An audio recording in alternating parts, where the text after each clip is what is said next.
It is Saturday, the 12th of October 2019. We are in Hartlepool today for Lib Dem North East Regional Conference. With Gladstone will now end with Farron, which was fantastically cheered. No more being a cool, little, defeated, marginalised group. You matter to the future of this country more than you ever have. Our job, absolutely, is about more than just stopping Brexit. It is about building a movement to change this country and stepping into a gap that the other parties have inadvertently created for us and the electorate is ready for us to fill. I want to say this, what is our mission? It's not all up to me, I am not the leader, but my sense is this. Our fundamental mission, aside from Brexit, is to replace Jeremy Corbyn's Labour so that we can defeat Boris Johnson's Conservatives and save Britain's future.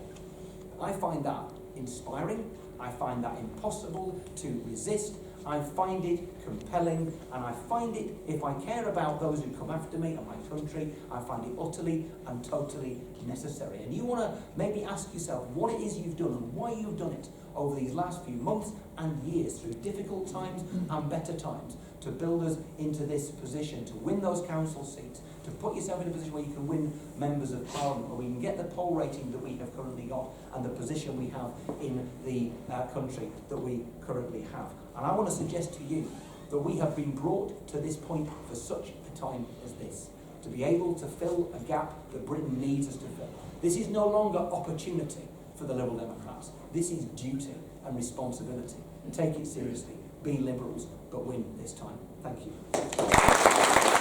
And then finally announce the name at the end, but I'm going to flip that and just say immediately, Paul Gibson. Paul Gibson.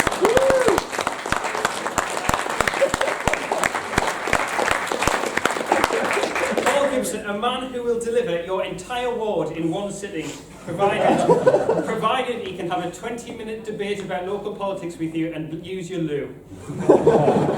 Paul Gibson, a man who stands up for fairness and stands up to bullies wherever he finds them, and there's a particular bully in Thorney Close, a resident who after receiving a leaflet delivered by Paul Gibson, came out of his house shouting all sorts of foul abuse, and didn't expect the elderly chap in the suit to turn on his heel at the top of the street, march straight back down to his door and tell him, if you're going to say that to me, get out of your house and say it to my face.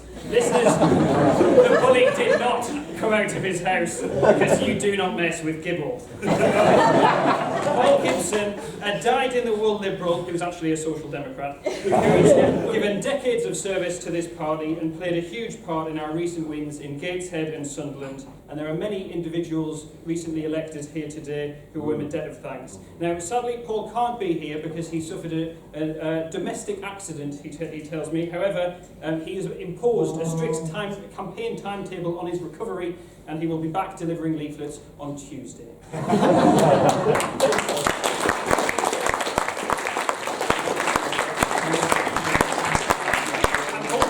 Although Paul lives in Sunderland, for reasons we won't go into, he's a member of Gateshead Liberal Democrats, and I was hoping somebody from Gateshead might accept from Tim the account on his behalf.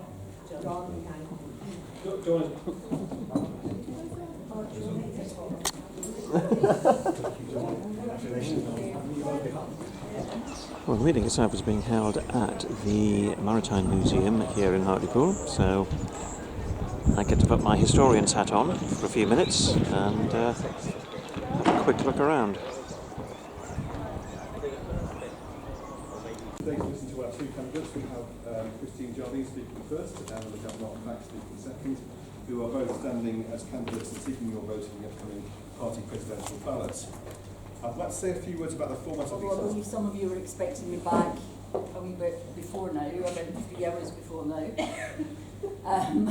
Unfortunately, the federal party told me to be here for 3:30, so apologies about that. But it is great to be back. It doesn't seem like a year since we were all at Morrison's in Darlington and talking about... The reason I'm here wanting to be your president, fundamentally, is because if we're here at a regional conference in a year's time, I want us to be able to look around the room and see that far more of us are councillors, that we have an MP again in the region, maybe more than one MP, that we are winning elections at every level. And even come the next European Parliament elections, of course, that we are still in the European Union. The conference is now over and just arriving back home.